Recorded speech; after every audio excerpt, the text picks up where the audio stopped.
আসসালামু আলাইকুম। সবাই কেমন আছেন? খই সবারই খুব পছন্দ। আমি খুব পছন্দ করি। এজন্য খই বেছে নিচ্ছি। খইয়ের মধ্যে সাধারণত ধান থাকে, সেজন্য সবগুলো খইয়ের মধ্যে থেকে ধান ফেলে দিচ্ছি। অনেক সুন্দর হয়েছে খই।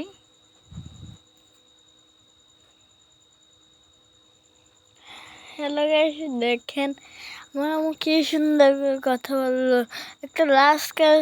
একটা লাইক সাবস্ক্রাইব করতে পারবেন না? ভালো লাগলে লাইক সাবস্ক্রাইব করে দিন। আমি একটা পড়াশোনা করবো, পড়াশোনা এখন করতে